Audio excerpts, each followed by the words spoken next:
Welcome to Farming, Family, and Friends at New York Hay Sales Studios in Earlville, New York. We have a special guest today from New Holland, North America, George Rigdon. Welcome, George. Hey, thanks, Ed. I'm looking forward to some good discussion here, and I appreciate you having me on. Absolutely. Can you tell us a little bit about yourself, George? Sure. I'm a territory sales manager for New Holland and cover a pretty good swath of geography, the Mid-Atlantic up through the Northeast, and work with the dealers really to kind of make sure that we are ordering what we should be based on the industry, looking at trends, what's happening now, what's going to be happening 5 years down the road. How do we best equip our dealers to ultimately equip our customers to make sure they've got the right solutions for their individual operations? Been with the company for about 17 years in a number of different roles, primarily in the commercial organization, sales and marketing. Spent some time on the parts side of the business as well. Have a wife, two kids, and family is still pretty active in farming. Mostly my uncle and my cousin at this point in time, but yeah, pretty strong roots in agriculture, and really enjoy the ag equipment piece of the business. Whereabouts are you from, George? I know you told me one time, but Yeah, born and raised in Maryland. That's where I live now with my family. So it's been home for a number of generations, and we're kind of making our home here as well. so that's where your family farm was, is in Maryland. Yes, sir. Yep. Nice. Could you tell us more about your career? Like, where did you start at New Holland? What Sure. intrigued you, I guess, to do what you're doing now? Yeah, it's looking back on it now. When I first started with the company, I was probably one of the youngest ones there, and I don't feel like I'm that far removed from it. But it's it's been a while. It's going on 20 years almost. I started initially in 2006 when I graduated from college, and that was in a role as dealer sales support, pretty much kind of trying to help dealers locate equipment, clarify questions on programming, product, etc. That was in a cubicle environment, and I wasn't really too enamored with that setup. So I left after a little while, went back home and farmed, and I think it was good that I did, because growing up, I always kind of thought, I want to farm, I want to farm, I want to farm, and I really enjoy farming, but it did kind of make me reflect back on the equipment business, and I decided I didn't probably give New Holland enough of a chance. So I came back to New Holland in 2008, moved to South Dakota as a territory sales manager, later a hay and forage product specialist there, then spent some time in Iowa as a territory sales manager there, came back to the New Holland, Pennsylvania office in 2016 in marketing for hay and forage equipment, and then really enjoyed the dealer aspect and the customer aspect. So had a chance to go back into the field in 2020, I guess it was, on the parts side of the business, and then a territory sales manager again in 2023. So a little bit of background there, lived in a few different places, had a couple of different roles, but it's I've enjoyed really, each and every aspect of it. Wow, I guess I didn't know you were that long at New Holland. Yeah, like I was saying before, I don't feel like I'm that old, Ed, but looking back on the timeline, I think I'm getting up there. So, Well, you're still a lot younger than me, I'm sure. I feel mentally, I feel about 21, 22, but the body's starting to show the age. I can understand that too. Yeah, I can relate. How was one of the things we wanted to talk about is how does farming impact your life? And one of the topics is, how does it impact your friends? Yeah, I think it's really, even on the family side, on the friend side, I think a big piece of it really that I look at is the stewardship and nurturing. I mean, I think that's those two things are huge components in the farming community, in agriculture in general, is kind of trying to take care of things and be able to pass that down from one generation to the next generation.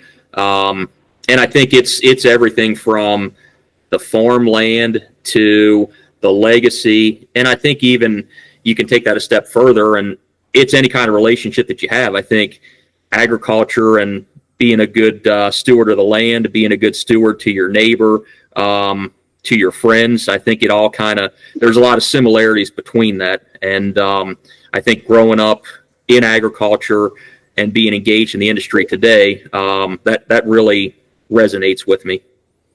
And have you found yourself, like if you look in, they say you can count your hands or your friends on one hand, especially as you get older, I guess. But Yep. is there some friends that stick out to you that you met through farming or through ag or New Holland? Yeah, I've got a really close childhood friend, and we've been friends, pretty much since the first grade. And he and his family are still very active in farming. He has more of a greenhouse operation, but definitely active in the ag community. And we've been, I think, our bond, I would say our friendship is probably as strong as what it is because we both kind of share that same passion for agriculture and farming. But it does seem like if I look at, even the family members that I'm closest with, they're the ones that are probably more engaged in agriculture. It's just something that you start to embody, and the people that you can relate to with those experiences, it just seems like you have a stronger connection, at least for me anyways. Yeah, I agree. Yep. How about you, Ed? I definitely agree. Yeah. All of our friends are from farming, really. Yep. No, that's good. Yeah, for sure. Yeah. Where is New Holland going? What should we be excited about in the future with New Holland? Sure. So, I'd say that your timing of that question is pretty spot on. We just was in Florida last week for a meeting, a national dealer meeting in Kissimmee, Florida, and it was pretty positive, I would say. I think obviously the industry that we're in, there's times when you have peaks and valleys. The ag equipment business is very cyclical by nature, and obviously 2025 is not what it was back in 2022, 2023, but at the same point in time, there was a bunch of optimism, I would say, from the dealer body in total, from the company in total, all the way up to the CEO level of CNH. A lot of leadership there, a lot of good communication, a lot of good optimism from the meeting. I would say that really, the message was pretty clear that we are continuing to focus on our core strengths. And for the New Holland brand, you can go back to the 1960s, I think it was, when we kind of came out with the first in grassland farming slogan. And so that's encouraging to me. It should be encouraging probably to you all as well, I think, as far as the, your business being hay and forage production. That's kind of what we're really excited about. And there's some exciting opportunities, I think, coming there in terms of the product offering in the future. I think the technology piece is becoming more and more relevant in hay and forage. I think traditionally we thought about that in the cash crop space. We're bringing some of that efficiency and technology down into the hay tool side for livestock and dairy producers and commercial hay producers as well. So I'm excited. I think there's a lot of optimism around where the brand's headed, and we're certainly doubling down on the core focus and the core product segment for the brand. Now, let me ask you, George, New Holland being really owned, where is their main office in the world? Yeah, so the North American headquarters for the brand are in New Holland, Pennsylvania. We are, to your point, obviously a global company. We have a CNH offices in Oak Brook, Illinois, and that's kind of where the corporate headquarters would be. So Racine, Wisconsin, that's a big location for tractor production as well. But if you would look at it, I guess, holistically, as far as, where are the major corporate functions, the CEO and things like that headquartered, that would be in Illinois. Okay, for CNH North America. For CNH globally, that change was made probably for globally. That change was probably made 3 or 4 years ago, I think, to kind of refocus our attention and efforts on the North American market. Just given agriculture is so big in the U.S. and Canada, that gave us a little bit more of a clear lens on being in the market and having more leadership representation in one of the primary markets in the world. That's great. I was just curious about that because I used to sell copiers for a living, and a lot of our manufacturers obviously weren't here in the United States. Mm-hmm. It was very difficult from our North American leadership to the parent company in Japan, and it was always a struggle of what the manufacturer thought we needed here in the U.S. and really what us dealers and what our customers wanted here in the U.S. So I was just wondering how that related with New Holland, and that was that's interesting. That's great. I didn't realize. Yeah, I mean, not to chew up more time on the topic or whatever, but I mean, I think it's probably worth a mention too that the New Holland North American brand headquarters, like I say, in New Holland, Pennsylvania, it's a pretty cool campus because, and I think it's unique to any other ag campus, at least in North America that I'm aware of, because it's your commercial function. So sales and marketing are based in New Holland, Pennsylvania. It's hay and forage production for a lot of core products. It'd be our round balers, disc mower conditioners, small square balers, manure spreaders, pull type forage harvesters. There's a number of, I'll call it conventional hay and forage production in New Holland, Pennsylvania. We've got engineering that's based there. We have a service training facility for our dealers on campus. We have field test groups that are based out of there that go out and validate new equipment before it hits the market. And there's also a farm on campus. So it's really kind of a unique scenario that's all kind of headquartered right there in New Holland, Pennsylvania. So everything from pretty much the design aspect to testing and validation to production to then marketing the equipment and selling the equipment, it's all kind of vertically integrated there in New Holland, Pennsylvania. That's great. I sort of goofed up my questions here a little bit, but I wanted to jump around here a little bit, Ed. Where do you see agriculture going as far as, we talked a little bit about technology, but technology and AI and the electric tractors and the product lines, but one of the things that's really interesting to me is how AI is impacting the entire world. And as I think about our farm, how can AI impact, we're a commercial hay producer, so how can it help us? And it's really interesting. I found a company based out of Canada, but they're doing soil sampling based off of AI. And it's just, to me, it's intriguing. It's much more efficient. It's quick. You could be out in the field and sending your soil samples right to the cloud. It's done. It's over. It's not going to a lab.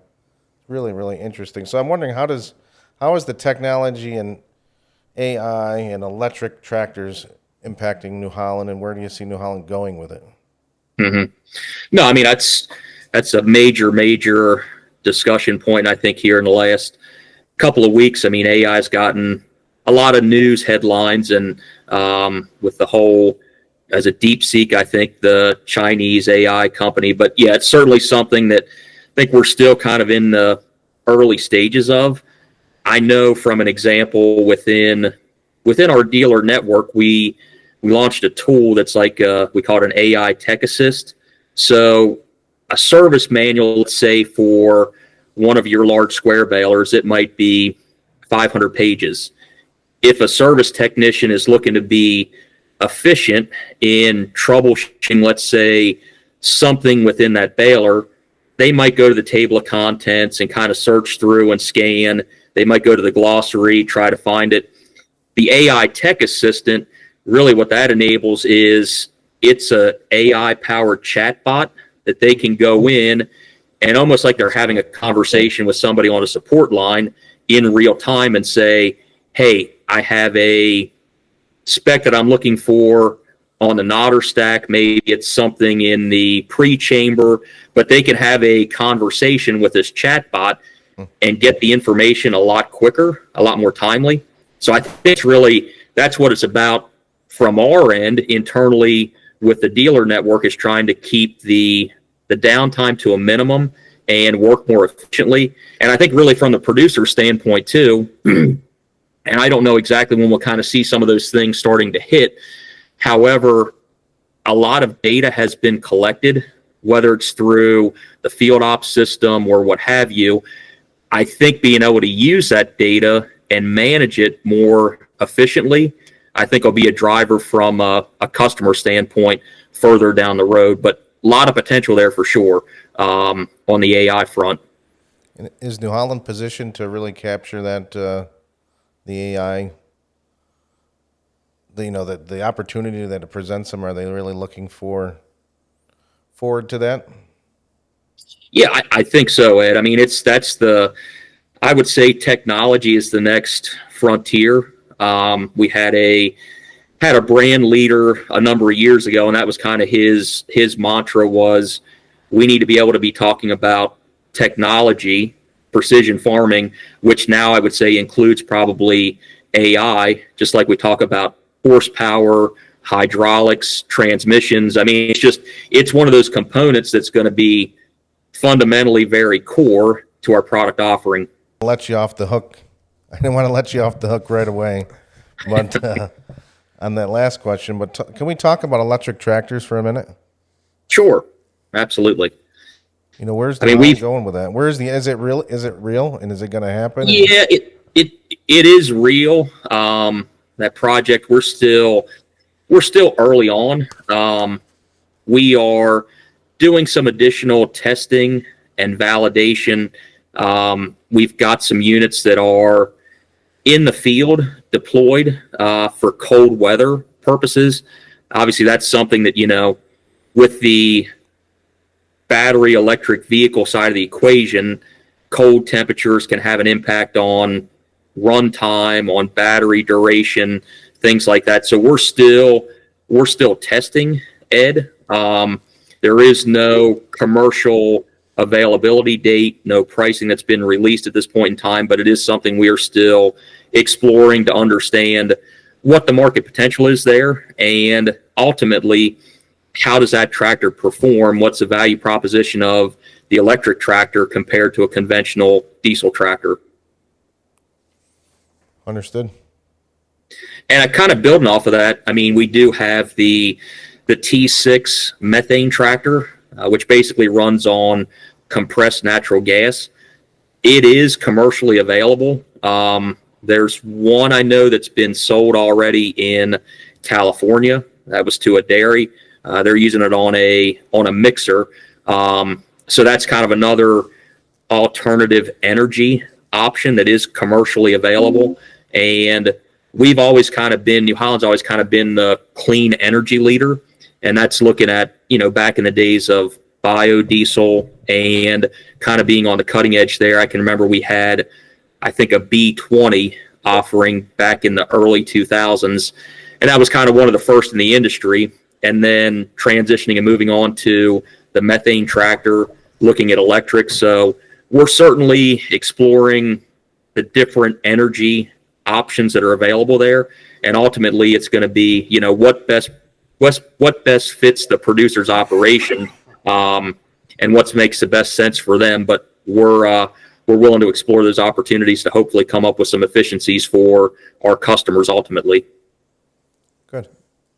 Yeah. Could you tell us why New Holland is best, in your own words? Sure. On every aspect. We think they're the best too, George. So. Yes. Well, I'm glad I've got some good company there. We got to convert all those farms that are in green. That's what we're. There's a lot of opportunity for sure. I think really what makes us stand out some is the heritage of the company, and then the innovation that's kind of gotten us there. if you look back on it, the beginnings of New Holland were pretty modest, pretty humble. 1895 is when the company was founded. And the first thing that really put us on the map, I guess, back then would have been the freeze-proof engine. And that was kind of it featured a tapered water jacket. So when it was cold, if that water happened to freeze, typically then it expands. If you had a square block design, it would crack that block. And the tapered water jacket, it just kind of floated up a little bit. So that was a major innovation. If you think back, 100 and whatever that's been, 130 years ago now. Then on to the first commercially viable self-tying baler. That was the Ed Nolte baler back in the 40s. Then the introduction of the hay bind, which combined two processes from cutting and conditioning into one process. So I think it's the heritage that we've had in hay and forage, and really trying to allow easier, more efficient production in a labor pool that's been, I think, more and more challenged as the decades have worn on. And I look at some of the things that we're doing here now today, large square balers as a perfect example, when you've got IntelliCruise technology and now couple that with IntelliSense, which is kind of like a swath guidance that uses LiDAR detection. I mean, really, that tractor is hands-free going down the windrow. The IntelliSense is kind of enabling swath detection, and do I need to steer the tractor left or right? That's being done automatically. And then, of course, IntelliCruise is kind of the feed rate control. So that's telling the tractor, the baler telling the tractor, how fast should I go based on the windrow size. So I think it's just that constant innovation and the history that we've got being in the field. And again, I think even just the company being as fully integrated as what it is in hay and forage production, just looking at our main campus is kind of the model or the design there of having everything from development to manufacturing, testing, and ultimately the commercial marketing and sales side of it in one place. I think that speaks volumes about the brand. Yeah, I mean, You believe in that, Ed? I believe him. Sounded good, George. Yes, Am I up next? you're up next. I'm up next. Yep. One of the things, George, that I think is interesting about your job is that what are the states you cover, George? So I've got pretty much from Maryland to Maine Oh boy. and just about everything in between. I see. Okay. One of the things that I find interesting is that there's a diverse equipment dealers across that from Maine to Maryland. And how do you see, what makes the difference from the really successful dealers? Or is it all the dealers are successful? Or do you see technology impacting some of the dealerships? Either they're struggling to embrace it, and that means they're probably struggling servicing their customers. Or do you see the ones that are really good with the technology just moving so much farther ahead than the other dealers? Yeah, it's a good question. I mean, I think the technology piece is definitely something that I see the dealers who are embracing it typically being more successful than maybe some of the ones who aren't quite as certain about the potential. Because it's everything really in our portfolio, from retrofitting older tractors to have some mapping capabilities, or to be able to kind of paint the lines across the field, is what some people would say. Taking an older, you could take an older Ford 8630 tractor or something and put some sort of precision farming display in there, and at least have a coverage map for when you're spreading fertilizer, spreading manure. So it's really everything from that, which I think every dealer has endless potential to really exploit and come up with a value proposition for the customer that benefits them, all the way to, we're talking about looking at autonomous applications on tractors. So it's the full gamut there for sure. But certainly I would say, yes, the successful dealers are really embracing the precision farming aspect. I think the other big thing really too is just that service mindset that a lot of dealers have. Those who really prioritize the customer and uptime and are investing in things from the shop to service training to service vehicles. I mean, I see those dealers having a lot more success because it's easy to get somebody interested into a new piece of equipment, and it might be the right technology fit, it might be the right horsepower requirement, the whatever box is being checked for that customer's operation. But if we can't support it, then the experience is not as probably as positive as what it should be. So those dealers who are really in that service mindset and prioritizing uptime for the customer, they're definitely on the leading edge and definitely the successful ones. It just seems that technology impacts these farms so greatly that if the dealers are not prepared to support their customers with the technology, they sort of become dinosaurs. That's how it was in the office equipment industry. If you didn't embrace the technology, you were dying. Yeah, and I think you've probably seen those models about like the early adopters and then kind of the laggards. It's like a like a bell curve or whatever. And I still think to a degree on some of the precision farming stuff, I don't know that we're necessarily in the early adopter phase anymore, but there's still a lot of potential there. We're not on the backside of the bell curve yet. So it is something where I think that the biggest challenge I hear from some folks is that, things change so quickly and it's difficult sometimes to stay abreast of things. And we as a company we recognize that as well. Technology is something that changes much more quickly than the iron side does.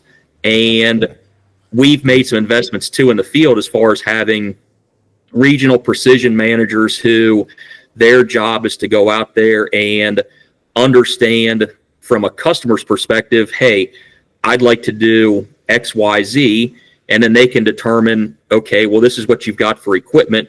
Here's the precision farming technology you need to equip your piece of equipment with to try to drive that end goal and that end result. So we're trying to spend more time and more focus on investing in that side of the business as well, just because it is something that's growing. It's not going away. And to your comment before, if we turn a cold shoulder to it, I think long term we're going to suffer and not be as successful as we would be if we embraced it. Cool. I'm good with that. Yep. You good with that? I'm good with that. Ed spent all weekend skiing. I think he's a little tired this afternoon. You want me to go to the next one? Yeah, field we ops? covered field ops, kind of, right? Or Yeah, I mean, get it more in depth. we don't have to hold George to the fire, but we're very excited about the New Holland Field Ops program that they launched last fall. And building upon that with our hay business, and for us, it's about qualifying the quantity of what we're doing. I guess it's no different than the Super Bowl last night. It's not really a Super Bowl if you don't keep score, I guess. Mm-hmm. But, one of the things that I find interesting with farming is there's not a lot of young people racing into the farming industry. What would you recommend to new and upcoming farmers? Like, for example, you go to school here, SUNY Morrisville, get yourself an ag degree. They want to be a farmer, either crop farmer, livestock farmer, someone like us. What do you recommend to them? Yeah, I mean, it's a good question. I don't know if there's any really one right answer there or not, but I think certainly the firsthand experience there and maybe trying to get a better handle on what's really required to enter that field. I would say as many different operations as you can kind of sniff out and find the ones that are successful, look and see what those producers are doing in terms of what practices are they incorporating, where are they making their investments. Try to find the more successful operations and just be a sponge to soak up as much as you can. I think the other thing is there's numerous workshops, whether that's through local extension offices. There are things going on like for a cattle producer, the National Cattlemen's Beef Association convention that you can be a part of. And there's a lot of good seminars, educational information there. And it's also a great networking opportunity to go to some of those shows and bump into some of your peers, producers, people from within the industry, just to kind of trade some conversation with and try to learn and soak up as much as you possibly can. But I think really, in short, I guess it's a long way of saying that networking and trying to reach out to others within the industry who are leaders in that industry is probably one of the best ways to get your feet wet and try to start a successful ag equipment venture, or ag adventure, I should say. So go out and talk to some of the guys that are actually doing it and gals that are doing it. And Listen. yeah, God gave you 2 ears and one mouth. That's what. Absolutely. Yep. One of our sayings here at New York Hay Sales, right? Yes. Yeah. If you could describe your career in agriculture with one word, what would that word be? I feel like probably the best word would be purposeful. I just feel like it's something where serving the ag community, serving farmers, serving producers, it's the most, if not second to most noble role, noble profession I think you could have. And it does, to me, it provides a sense of purpose. And I feel like I am helping those who are really working to help feed our population, feed the globe in some shape or form. So I would say that really just having that purpose in serving the ag community is what really drives me day in and day out to try to want to win and succeed in this industry. I like the answer. That was a good answer. It was good. Way better than I could have come up with, George. I guess there's always the best and the worst moments, in our life or in our career. But when it comes to, your position at New Holland and ag, what's the best and what's the worst situations you found yourself in? Yeah, I mean, I'll probably look at it through the lens of the New Holland world, but I would say probably one of the best experiences has really been just the opportunity to see agriculture. I mean, we talked about the zone that I kind of cover here and the diversity in agriculture from the mid-Atlantic through the Northeast. And even within that, I mean, there's states where things are completely different from one county to the next county. What's the most successful or the most popular practices in one spot compared to another? I think the conditions you have to deal with, whether that is environmental, whether it's climate, whether it is legislation and regulations, but that diversity, and then having a chance to really see things too in the Midwest from Iowa to the Dakotas. That's probably been one of my better experiences in the ag community. Just kind of understanding we live in a vast country that we all know is very different from coast to coast and from border to border. But being able to see some of those differences and understand the challenges that producers face in each different region, it's been very rewarding. I've enjoyed that. I guess as far as like a challenge maybe, or a worst moment. Tell us your worst experience. The worst, I mean, quite honestly, the whole pandemic thing with COVID, that was really, really challenging. We had, when that thing first started, I think there was a lot of unknowns in a number of different industries, and really from a country level right on down through the ag community. Who knew what was going to happen? People thought that the world was coming to an end. We pulled back production initially because the thought was that we wouldn't see as much demand. Well, that proved to be incorrect. Then we went to a supply chain issue with constraints because demand was severe. I mean, we had great demand, but we had trouble with the labor pool, challenges that way. We had problems with suppliers. So that really created kind of a challenging time, probably just, yeah, going from one end of the spectrum of, man, everything's going to probably pull back here to it just blew up completely, which was good. But the downfall was we just couldn't produce the demand. So I would say that was probably one of the worst moments for me in the ag field. Yeah, it was definitely a trying time. I just was looking at it. It's been about 5 years since COVID hit, isn't it? What's today? It has been about 5 years. Yep. It's crazy. Like it seems like it was yesterday, but thank goodness it's past us. Absolutely. I'm glad it's in the past. Yeah, no doubt. And it's we want to wrap it up here, and we don't want to keep George all day, but we do appreciate you being on Farming, Family, and Friends at New York Hay Sales Studios, and we feel very fortunate, George, that we have a relationship with you at New Holland. That's important to us, that the manufacturer is interested in what end users like us, an actual farm, is doing.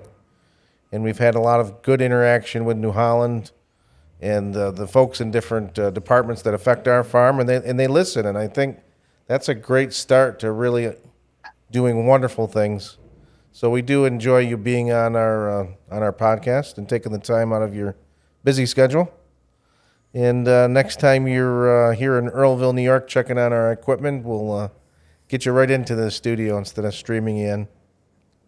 No, that sounds good. I appreciate the opportunity, and similar to your comments, I appreciate the relationship that we've got with you. You're certainly a progressive customer on the cutting edge, and it's always good to stay connected with the folks like you to understand what impacts your operation, why do you buy, what can we do to be easier to do business with, how can we be easier to do business with, and what do you need from an equipment offering standpoint to be successful? What trends do you see? And I think that's a big piece of it too. I'll say for the New Holland brand is trying to stay as connected and as close to our customers as we possibly can.